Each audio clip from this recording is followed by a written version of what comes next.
ನಾನು ಎಷ್ಟೋ ಸಾರಿ ಹೇಳಿದ್ದೀನಿ, ನನ್ನನ್ನು ಕೆಣಕಬೇಡಿ, ನಾನು ಹೇಳಿ ಕೇಳಿ ಚಳವಾದಿ ಇದ್ದೀನಿ, ನಾನು ಕೆಣಕಿದ್ರೆ ಸುಮ್ಮನೆ ಬಿಡಲ್ಲ, ಕುಣುಕ್ತೀನಿ ಅಂತ ಹೇಳಿದ್ದೀನಿ. ನಾನು ಮತ್ತೊಮ್ಮೆ ಅದನ್ನೇ ಹೇಳ್ತೀನಿ.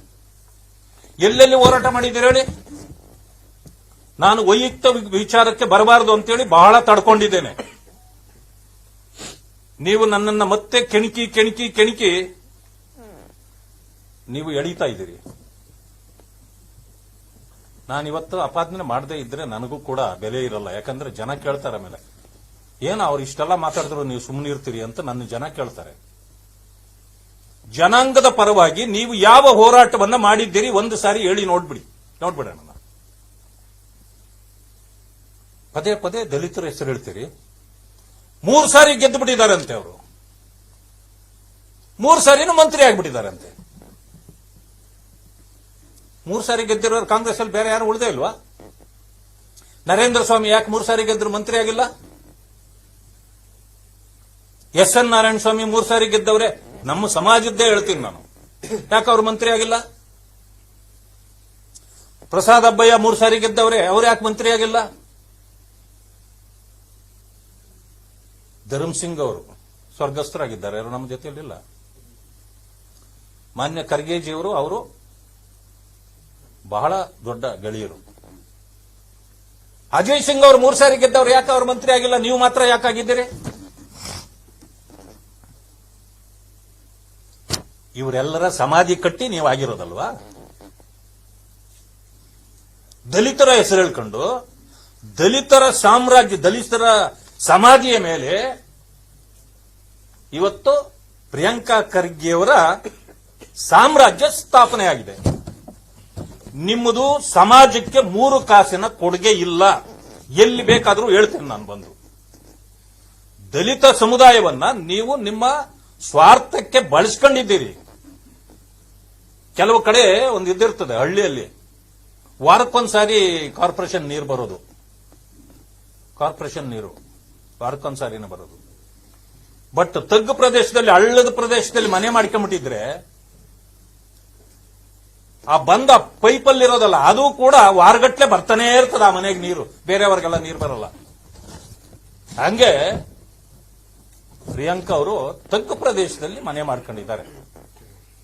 ಅದರಿಂದಾಗಿ ಪರ್ಮನೆಂಟ್ ಆಗಿ ಅಲ್ಲಿ ನೀರು ಬರ್ತದೆ, ಅಧಿಕಾರ ಬರುತ್ತೆ.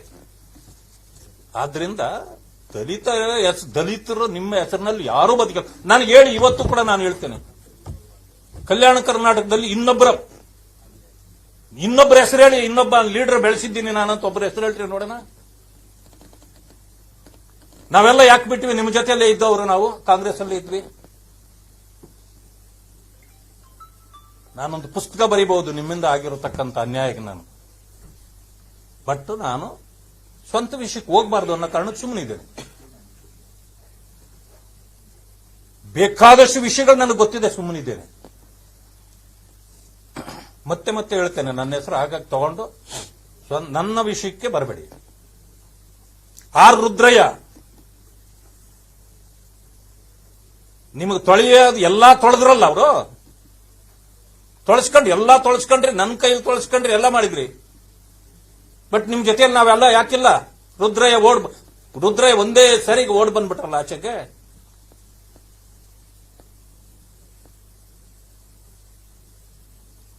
ಇನ್ನೂ ಅನೇಕ ವಿಷಯಗಳಿವೆ, ಇನ್ನೂ ಮಾತಾಡಲ್ಲ, ಇನ್ನೂ ಇರ್ಲಿ. ಎಲ್ಲೆಲ್ಲಿ ಏನೇನು ನಡೆದಿದೆ ನನಗೆ ಗೊತ್ತಿದೆ, ಮುಂದೆ ಮಾತಾಡ್ತೀನಿ. ನಿಮ್ಗೆ ಅವಶ್ಯಕತೆ ಇದ್ರೆ, ನಾನು ಮಾತಾಡಬೇಕು ಅನ್ನೋ ಅವಶ್ಯಕತೆ ಇದ್ರೆ ಮತ್ತೊಂದ್ಸಾರಿ ಮಾತಾಡ್ರಿ, ನಾನು ಅವತ್ತು ಹೇಳ್ತೇನೆ. ನಮ್ಮ ಫ್ಯಾಮಿಲಿಗಾಗಿ ವಿರೋಧ ಪಕ್ಷದ ನಾಯಕರನ್ನಾಗಿ ನಾರಾಯಣಸ್ವಾಮಿ ಅವರನ್ನ ಮಾಡಿದ್ದಾರೆ ಅಂತ ಹೇಳಿ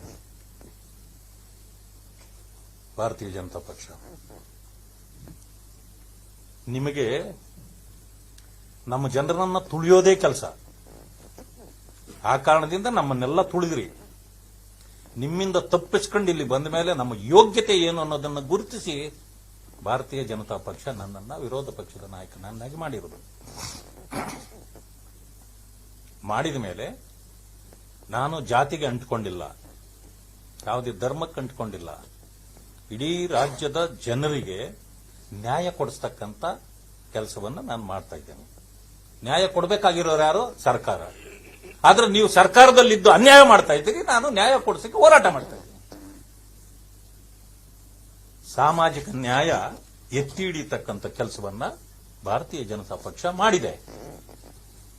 ನೀವು ಅಲ್ಲಿ ಕುಳಿತು ಹೇಳ್ತಿದ್ರಲ್ಲ, ಬಿಜೆಪಿ ದಲಿತ ವಿರೋಧಿ, ಬಿಜೆಪಿ ಸಂವಿಧಾನ ವಿರೋಧಿ, ಅಂಬೇಡ್ಕರ್ ವಿರೋಧಿ.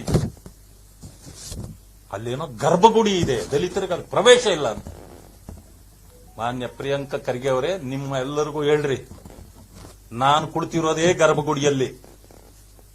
ಇದೇ ಗರ್ಭಗುಡಿ, ಅಧಿಕಾರ ಸ್ಥಾನವೇ ಗರ್ಭಗುಡಿ. ಈಗ ನಾನು ನಿಮಗೆ ಉತ್ತರ ಕೊಡ್ತಾ ಇರೋದು ಗರ್ಭಗುಡಿಯಿಂದಲೇ. ಇಲ್ಲಿ ಗರ್ಭಗುಡಿ ಇದೆ ಅಂದ್ರೆ ಇಲ್ಲೆಲ್ಲರಿಗೂ ಪ್ರವೇಶ ಇದೆ. ಇದನ್ನು ತಿಳ್ಕೊಳ್ಳಿ. ನೀವು ಮಾಡಬೇಕಾಗಿರೋ ಕೆಲಸ ಮಾಡಿದಿರಾ, ಎಲ್ಲನೂ ಹಿಟ್ ಅಂಡ್ ರನ್ ಕೇಸ್ ಮಾಡಿಕೊಂಡು ಇವತ್ತು ತಗಲಾಕೊಂಡಿದ್ದೀರಿ.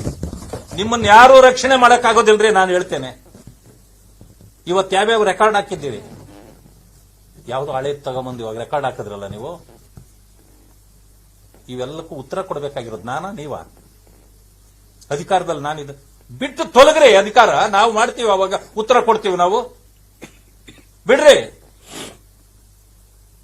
ಯಾಕೆ ರಕ್ಷಣೆಗೆ ದಿಲ್ಲಿ ತನಕ ಓಡೋಗಿದ್ದೀರಿ? ನೇನೆ ಏನ್ ಗೊತ್ತಿಲ್ಲ ನಮಗೇನು ಅನ್ಕೊಂಡಿದ್ದೀರೇನ? ಒತ್ತಡ ಹಾಕ್ಸ್ಲಿಕ್ಕೆ ನೀವು ಹೋಗಿದ್ದು, ಆದ್ರೂ ಪಾಪ ಏನು ಆಗ್ತಿಲ್ಲ ನಿಮ್ಮದು. ಸಚಿನ್ ಮನೆಗೆ ನಾವು ಇದು ಹೋಗಿದ್ದೀರಿ, ನೀವು ಬಿಜೆಪಿಯವರಲ್ಲ. ಸಚಿನ್ ಬಿಜೆಪಿ ಕಾರ್ಯಕರ್ತ ಅಲ್ಲ. ಆ ಮನೆಯಲ್ಲಿ 5 ಜನ ಹೆಣ್ಮಕ್ಳು, ಅವನೊಬ್ಬನೇ ಗಂಡು ಮಗ. ಅವ ಇವತ್ತು ಜೀವ ಹೋಗಿದೆ ಆತಂದು.